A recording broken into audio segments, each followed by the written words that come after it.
샬롬, 한 주 동안 주님의 은혜 가운데 평안하셨습니까? 오늘도 주님이 주시는 말씀을 상고해 보시면서 하나님이 우리에게 무슨 말씀을 하시는지, 또 우리의 삶의 결단을 어떻게 내려야 되는지 생각해 보는 시간을 가져보도록 하겠습니다. 오늘 주시는 말씀은 호세아서 11장 1절에서 12절 말씀, 호세아서 11장 1절에서 12절 말씀 함께 읽도록 하겠습니다. 이스라엘이 어렸을 때에 내가 사랑하여 내 아들을 애굽에서 불러냈거늘 선지자들이 그들을 부를수록 그들은 점점 멀리하고 바알들에게 제사하며 새로 새긴 우상 앞에서 분향하였느니라. 그러나 내가 에브라임에게 걸음을 가르치고 내 팔로 안았음에도 내가 그들을 고치는 줄을 그들은 알지 못하였도다. 내가 사람의 줄 곧 사랑의 줄로 그들을 이끌었고 그들에게 대하여 그 목에서 멍에를 벗기는 자 같이 되었으며 그들 앞에 먹을 것을 두었노라. 그들은 애굽 땅으로 되돌아가지 못하겠거늘 내게 돌아오기를 싫어하니 아수르 사람이 그 임금이 될 것이라. 칼이 그들의 성읍들을 치며 빗장을 깨뜨려 없이 하리니 이는 그들의 계책으로 말미암음이니라. 내 백성이 끝끝내 내게서 물러가나니 비록 그들을 불러 위에 계신 이에게로 돌아오라 할지라도 일어나는 자가 하나도 없도다. 에브라임이여 내가 어찌 너를 놓겠느냐? 이스라엘이여 내가 어찌 너를 버리겠느냐? 내가 어찌 너를 아드마같이 놓겠느냐? 어찌 너를 스보임같이 두겠느냐? 내 마음이 내 속에서 돌이키어 나의 궁일이 온전히 불붙듯 하도다. 내가 나의 맹렬한 진노를 나타내지 아니하며 내가 다시는 에브라임을 멸하지 아니하리라. 이는 내가 하나님이요 사람이 아님이라. 내 가운데 있는 거룩하니 진노함으로 내게 임하지 아니하리라. 그들이 사자처럼 소리를 내시는 여호와를 따를 것이라. 여호와께서 소리를 내시면 자손들이 서쪽에서부터 떨며 오되 그들은 애굽에서부터 새같이 아수르에서부터 비둘기같이 떨며 오리니 내가 그들을 그들의 집에 머물게 하리라. 나 여호와의 말이니라. 에브라임은 거짓이로 이스라엘 족속은 속임수로 나를 에워쌌으나 유다는 여전히 하나님과 거룩하고 신실한 자들에 대하여 정함이 없도다. 아멘. 지난주에는 예배 회복이라는 주제로 말씀을 전했습니다. 기억나십니까? 예배의 장소가 중요한 것이 아니라 예배의 대상이 중요하다는 사실을요. 그 예배의 대상이 바로 하나님이시기 때문입니다. 나만의 만족을 위해서, 나 스스로 위로받기 위해서 나 중심의 예배가 아니라 성령 하나님으로 드려지는 예배, 진리이신 예수 그리스도의 임재가 있는 예배, 그래서 그리스도인은 영과 진리로 드리는 예배로 최상의 표현을 하나님께 올려드려야 한다고 말씀을 전해드렸습니다. 이번 한 주간은 사순절 기간을 보내고 있습니다. 하나님은 어떠하신지, 또 하나님의 사랑은 무엇인지 나누려고 해요.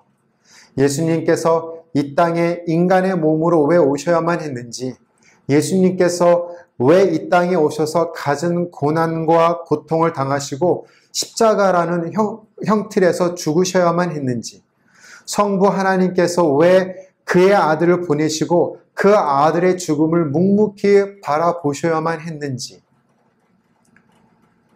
그 대답은 고대 이스라엘 문헌에 나와 있지 않습니다. 고고학자가 어느 특정 지역에서 발굴한 유물에서 나온 것도 아닙니다. 집단 체면에 걸려 신봉하는 자들의 입에서 이구동성으로 나오는 말도 아닙니다. 그 대답은 여러분이 잘 알고 계십니다. 바로 사랑입니다. 성경에서 사랑이라고 하면 고린도전서 13장을 잘 기억하실 거예요. 또한 요한복음 15장에서는 예수님께서 포도나무의 비유를 드시면서 사랑을 강조하셨습니다. 그것을 지키면 예수님의 사랑 안에 있는 것으로 부연 설명까지 하셨어요. 그리고 오늘 본문인 호세아서에서 하나님의 사랑을 말씀하고 계십니다. 선지자란 하나님의 말씀을 받고 그 말씀을 전하는 하나님의 사람입니다. 예언자라고도 하죠. 그들은 늘 하나님 앞에 서야 했기에 세상과 구별되어야 했고 순결해야 되며 죄가 없어야 했습니다. 호세아, 하나님의 선지자였습니다. 그는 여로보암 2세 통치 말기부터 북이스라엘이 멸망당하는 722년까지 약 40여 년간 북왕국의 선지자로 활동을 했어요. 근데 놀라운 사실을 여러분이 보시게 됩니다. 호세아서 1장 2절 함께 읽어보도록 하겠습니다. 여호와께서 비로소 호세아로 말씀하시니라. 여호와께서 호세아에게 이르시되 너는 가서 음란한 아내를 취하여 음란한 자식들을 낳으라. 이 나라가 여호와를 떠나 크게 행음함이니라. 커먼 잉글리시 버전에서는요, 어떻게 했냐면 여호와께서 호세아에게 처음으로 예언의 말씀을 하시는데 그게 뭐라고요?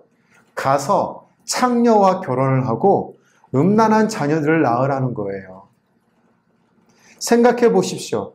선지자로 하나님 앞에 부름을 받았는데 그 메시지가 너는 여로보암 앞에 가서 나의 말을 전하거라 라는 말씀이 아니었어요. 내가 너와 함께 있어 아수르와의 전쟁에서 너를 도와 네가 기도한 모든 것을 응답할 것이다. 이런 말씀도 아니셨습니다. 나는 아브라함의 하나님, 이삭의 하나님, 야곱의 하나님이라. 나는 다윗을 들어 사용하는 하나님이다. 너 또한 내가 너를 들어 사용할 것이다. 이런 말씀을 주신 것도 아니셨어요. 처음으로 하나님께서 호세아에게 말씀하신 내용은 너는 음란한 아내와 결혼하여 음란한 자녀를 낳아라. 이게 뭡니까? 다른 번역 성경에 보면 이 음란한 아내를 창녀라고 또는 매춘부라고 기록한 것도 있어요. 그런 여자를 아내를 삼으라고요? 그것도 모자라서 음탕하고 음란한 자녀를 낳으라고요? 혹시 하나님 잘못 드신 거 아니세요? 이렇게 반문할 수 있습니다. 그런데 잘 생각해 보십시오. 앞에서 호세아가 몇 년 동안 하나님 앞에서 선지자로 쓰임을 받았다고요? 네, 40년 동안이었습니다. 우리는 때로 하나님께서 왜 나를 이런 곳에 보내주셨을까? 왜 하나님은 우리 가정에 이런 경제적인 어려움을 주셨을까? 왜 하나님은 코로나 바이러스를 통해서 왜 이 땅을 심판하려고 하실까? 왜 하나님은 이곳에 보내셔서 왜 우리가 이런 고통과 어려움을 당하게 하도록 하실까? 라는 식으로 하나님을 원망할 때가 있습니다. 벼락 끝에 홀로 서 있어도 암흑 가운데 빛도 없는 곳에 홀로 있다고 느껴도 바다 깊은 곳에서 호흡할 수 없는 고통 가운데 있어도 아무도 없는 골방에 들어가 흐느끼는 아픔 속에서도 육체적인 고통으로 온몸이 비틀어지고 손발이 저려오는 시간 속에서도 차가운 수술대에 누워 지난날을 회상하며 눈물을 흘리는 순간에도 하루하루의 삶을 깊은 한숨 속에서 아무런 희망 없이 살아가도 이것을 아십니까? 그럼에도 불구하고 하나님은 여러분을 사랑하십니다. 그 사랑으로 여러분을 세상 가운데서 지켜주시고 보호해주고 계셔요. 호세아 또한 처음으로 들리는 하나님의 말씀이 이상하다고 생각했을 겁니다. 왜냐하면 이 명령이 하나님의 도덕성과 신적 거룩함과 전혀 맞지 않기 때문이에요. 그럼에도 불구하고 그는 결혼하고 자녀를 낳았습니다. 그리고 몇 번이나 도망가서 다른 남자와 동침한 고매를 데리고 오고 또 데리고 왔습니다. 하나님은 호세아의 결혼 생활을 통해서 무엇을 말씀하고 계십니까? 이스라엘 백성을 향한 하나님의 사랑을 표현하고 계신 거예요. 사랑하기에 죄를 범했음에도 버릴 수 없는 고매가 같은 우리들, 이스라엘 백성처럼 음란하고 음행하여 우상 숭배와 방탕한 생활을 하여도 끝까지 버리지 아니하시는 하나님의 애끓는 사랑, 애끓는 심정이 오늘 본문을 통해서 우리에게 전해주고 있는 것입니다. 예수님을 믿음으로 구원을 얻은 사람이 제일 먼저 경험하는 것은 구원의 은혜와 하나님의 사랑입니다. 험한 십자가, 나를 위한 험한 십자가, 하나님의 사랑이었다는 사실에 많은 사람들이 눈물을 흘리며 은혜를 경험하고 감사의 고백을 하게 됩니다. 신앙인의 삶에서 하나님의 사랑을 경험하지 못한다면 그만한 비극도 없어요. 자녀됨의 축복을 누릴 수 있는 근거가 아버지 사랑 안에 있기 때문입니다. 하나님은 범죄할 이스라엘을 버릴 수가 없으셨어요. 공의에 따라 심판을 하셔야 했지만 그들을 향한 사랑을 멈출 수가 없었습니다. 우리를 향한 하나님의 사랑도 마찬가지예요. 여러분은 그 하나님의 사랑을 얼마나 깊이 느끼고 계십니까? 오늘 본문 1절을 볼까요? 이스라엘을 향한 하나님의 사랑은 어떻게 드러납니까? 1절로 4절까지의 말씀입니다. 이스라엘이 어렸을 때에 내가 사랑하여 내 아들을 애굽에서 불러냈거늘 선지자들이 그들을 부를수록 그들은 점점 멀리하고 바알들에게 제사하며 아루새긴 우상 앞에서 분향하였느니라. 그러나 내가 에브라임에게 걸음을 가르치고 내 팔로 안았음에도 내가 그들을 고치는 줄을 그들은 알지 못하였도다. 내가 사람의 줄, 곧 사랑의 줄로 그들을 이끌었고 그들에게 대하여 그 목에서 멍에를 벗기는 자 같이 되었으며 그들 앞에 먹을 것을 두었노라. 하나님은 이스라엘을 사랑하셨기에 그들을 애굽에서 불러내셨습니다. 그들이 우상을 섬길지라도 새로운 걸음걸이를 가르치시고 안으시고 고치셨습니다. 또한 그들을 사랑의 줄로 이끄셨으며 그들의 목에서 멍에를 벗기시고 그들을 먹이셨어요. 하나님은 자기 백성을 사랑하셨습니다. 그래서 하나님은 이스라엘 백성에게 여러 가지 방법으로 자신의 사랑을 표현하셨어요. 마치 부모가 어린 자녀를 키울 때 하는 모습처럼 걸음마를 가르쳐 주셨고 안아주셨고 아플 때 낫게 해주셨고 인정의 끈과 사랑의 띠로 그들을 업어서 다니셨어요. 또한 아이들을 들어 올려 볼을 비비기도 하시고 가슴을 헤쳐 젖을 물리기도 하시고 이처럼 하나님은 이스라엘 백성을 지극한 사랑으로 길러주셨습니다. 마샤 에번스라는 10대 소녀가 있었습니다. 입 주위의 신경 조직이 잘못되어 수술을 받았는데 수술 도중 신경을 잘못 건드려서 이 어린 소녀의 입이 그만 비뚤어지고 말았어요. 입이 비뚤어진 10대 소녀 한번 생각해 보십시오. 그래서 자기의 모습이 너무 이상한 얼굴을 때문에 친구를 만나는 것도 학교에 가는 것도 싫어했습니다. 집에서 거의 말을 하지 않았어요. 우울증이 점점 심해져 갔습니다. 13번째 생일을 맞은 날, 이 소녀 앞으로 자그마한 꽃다발 선물이 배달되었습니다. 굉장히 아름다운 치자꽃이었대요. 누가 보냈는지 이름이 없었습니다. 그곳에 마샤, 내가 너를 사랑한다 라고 적은 메모지만 있었습니다. 치자꽃을 보고 마샤가 수술 후 몇 달 만에 입을 열었어요. 엄마, 누가 이 꽃을 보냈을까? 글쎄, 누굴까? 너를 좋아하는 남학생이겠지. 에이, 누가 나 같은 걸 좋아하겠어? 아니야, 너를 좋아하는 사람이 있을 수도 있어. 그럴까? 정말 아무것도 아닌 것 같은 치자꽃 하나 때문에 마샤가 입을 열기 시작했어요. 그 다음에 생일에도 치자꽃이 배달되었습니다. 치자꽃은 마샤가 결혼할 때까지 계속 배달되었다고 합니다. 그런데 결혼 후에 더 이상 꽃이 배달되지 않았어요. 마샤의 어머니가 세상을 떠났기 때문입니다. 그제야 마샤는 알게 되었습니다. 누가 그 꽃을 보냈는지. 꽃이 마샤의 인생을 바꾼 것이 아니에요. 엄마의 사랑이 마샤를 바꾸어 놓았습니다. 그리스도인은 나는 십자가 앞에서 새로운 삶을 찾았습니다 라고 고백을 합니다.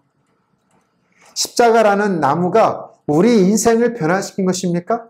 아닙니다. 십자가가 아니라 십자가에 나타나는 하나님의 사랑이 우리를 변화시킨 것입니다. 하나님께서 이스라엘을 위해 베푸신 사랑은 완벽했습니다. 그들은 우상을 섬겼음에도 불구하고 하나님을 배반했음에도 불구하고 여전히 그들을 사랑하셨어요. 이처럼 하나님의 사랑에는 조건이 없습니다. 자신의 형상을 따라 지어졌다는 것과 선택하셨다는 이유만으로 사랑하기를 포기하지 않으셨어요. 어떤 신이 이렇게 인간을 사랑할 수 있으며 어떤 인간이 이런 사랑을 베풀 수 있겠습니까? 하나님의 사랑은 혀로만 말해지는 사랑이 아니라 행함으로 증명되는 사랑입니다. 예수님의 십자가는 그러한 하나님의 사랑을 보여주는 상징인 것이죠. 하나님은 그렇게 여러분을 사랑하고 계십니다. 하나님께 돌아가기 거부한 이스라엘 백성에게 어떤 결과가 주어진다고 5절과 6절에 기록하고 있습니까? 그들은 애굽 땅으로 되돌아가지 못하겠거늘 내게 돌아오기를 싫어하니 아수르 사람이 그 임금이 될 것이라. 칼이 그들의 성읍들을 치며 빗장을 깨트려 없이 하리니 이는 그들의 계책으로 말미암으니라. 아수르 사람이 그 임금이 될 것이며 칼이 저희들의 성읍들을 치고 빗장을 깨트려 없앨 것이다 라고 말씀하신 거예요. 하나님의 극진한 사랑을 감사하거나 보답하기보다는 세상의 것을 사랑해 하나님의 사랑을 무시해버렸어요.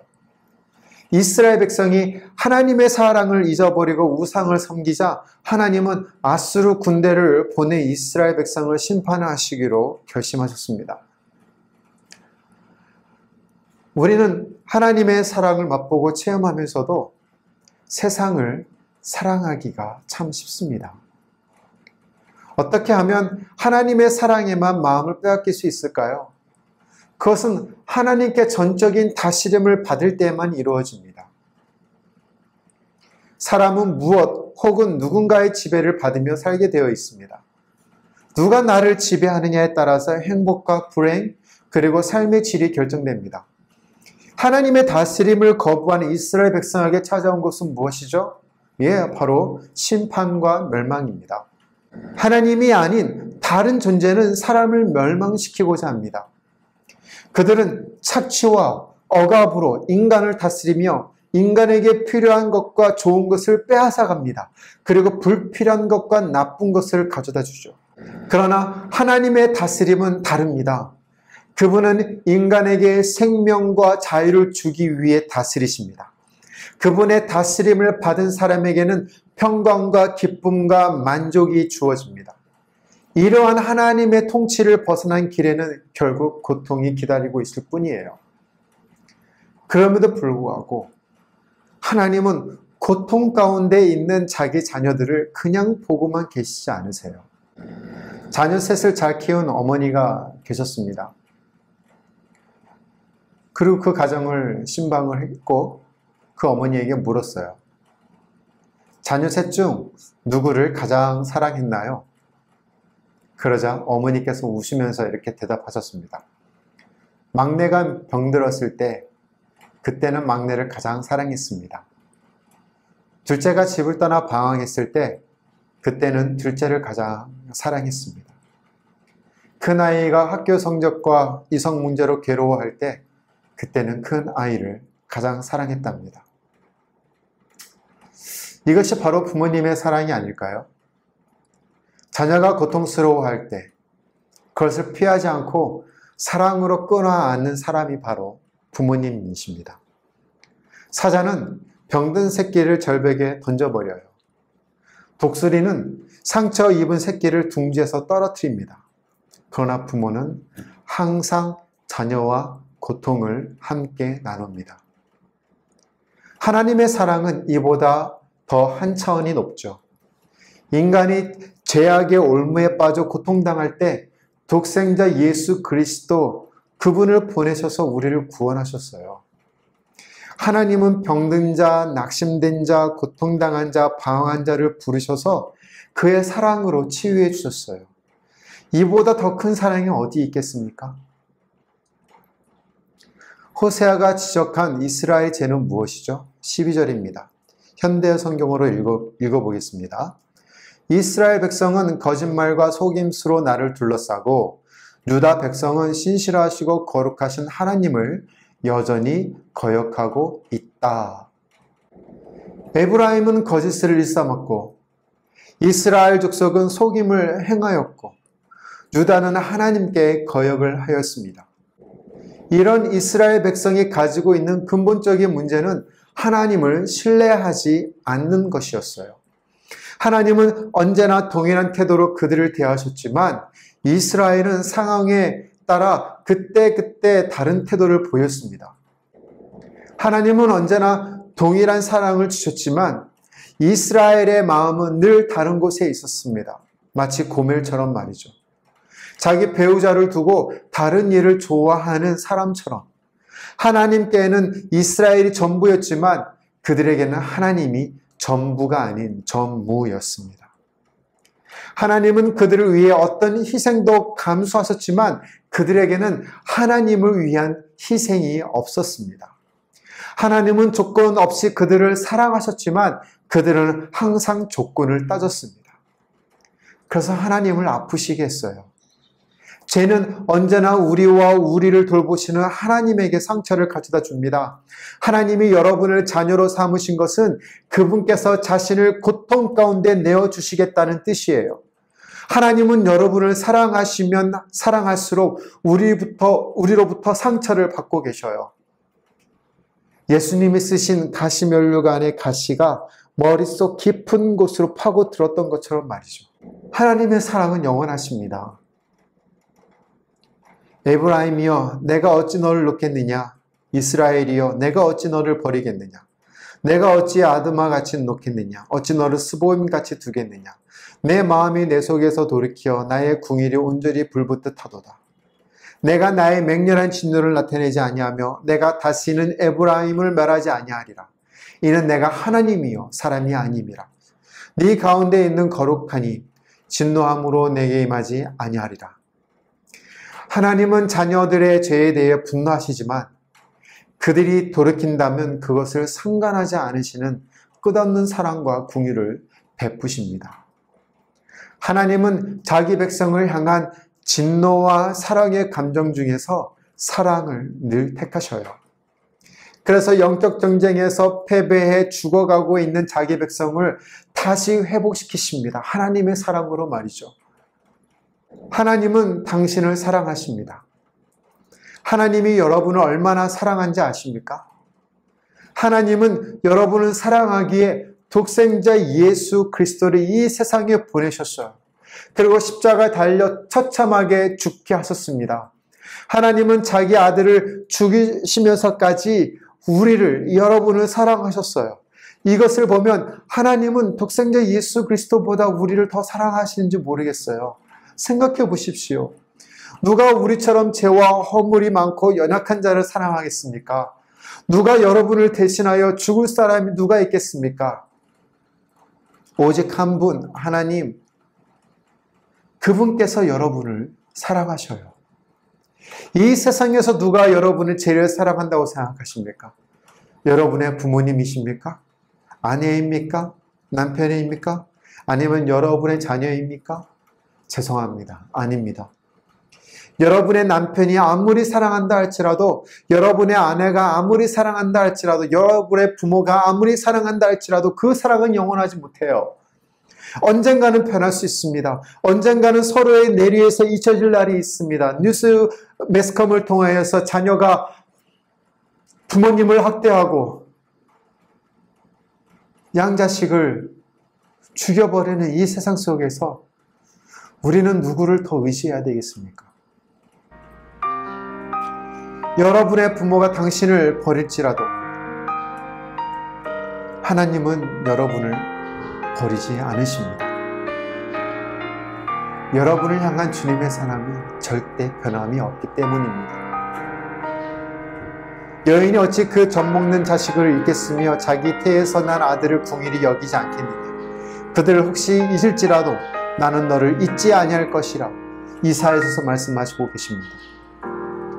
2차 세계대전 중 프랑스의 한 고아원에서 일어난 일입니다. 마라스무스라고 하는 희귀병이에요. 이 마라스무스라고 하는 이 희귀병은 치명적인 질병이라고 합니다. 그런데 이 질병이 고아원에 있는 어린아이에게 발병한 것이에요.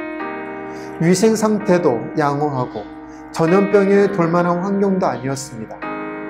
그런데 아이들은 장난감을 주어도 놀지 않았고 먹을 것을 주어도 잘 먹지 않았으며 자꾸만 야위어가고 기운을 잃어갔습니다. 그러다가 급기야 죽는 아이들까지 생겼습니다. 이런 소식이 알려지자 국제기관에 속한 의사들이 고아원에 와서 그 아이들이 대체 무슨 병이 걸렸는지 조사를 했어요. 곧 그 아이들의 증상에 대한 진단과 처방이 내려졌고 그 아이들은 빠른 시일 내에 회복이 되었습니다. 그 처방이 무엇인지 아십니까? 바로 스킨십이었습니다. 매 시간 10분씩 아이들을 안아주고 쓰다머주고 입맞춤 해주고 대화하면서 사랑해주는 것이었어요. 그렇게 아이들과 충분히 접촉해 주었을 때 아이들은 얼마 지나지 않아 회복되기 시작했습니다. 다시 생기를 찾고 우유도 먹고 놀기 시작하더니 병도 완치가 되었어요. 우리가 예수님을 믿고 그리스도인이 된 것은 어떤 의미에서 보면 하나님과의 사랑이 시작된 것이라고 할 수 있습니다. 성령은 하나님의 마음으로 우리 안에 들어와서 찢기고 상처난 마음을 치료하고 계셔요. 우리가 절망하고 신음할 때 찾아오셔서 너는 귀한 존재야. 너는 사랑받을 만한 존재야. 내가 너를 얼마나 사랑하는지 아니? 너는 내가 사랑하는 귀한 존재야 라고 말씀하고 계십니다. 우리 마음속에 오신 그분으로 인해 우리는 하나님을 아바, 아버지, 아빠라고 부를 수 있는 것이죠. 그러므로 이 세상에서 여러분을 가장 사랑하시는 분은 바로 하나님이십니다.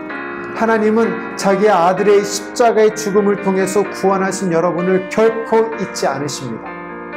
십자가에서 인간의 몸으로 죽으셔야만 했던 예수님의 외침, 나의 하나님 어찌하여 나를 버리시나이까 엘리 엘리 라마 사박다니, 그 외침을 듣고 계셨던 하나님 아버지의 마음은 어떠하셨을까요? 우리를 위해서, 여러분을 위해서 연약하고 보잘것없는 죄성이 가득한 우리를 위해서 십자가에서 죽으신 예수 그리스도, 그 아들을 보고 계신 하나님 아버지, 얼마나 마음이 아프셨겠습니까? 우리를 향한 하나님의 사랑은 그의 아들 예수님의 십자가의 죽으심에서 보여주셨어요. 하나님께서는 언제나 여러분과 사랑으로 함께 하십니다. 그 하나님을 예배하며 사순절을 보내시길 예수님의 이름으로 축원드립니다. 하나님의 사랑 결코 여러분을 떠나지 아니하십니다.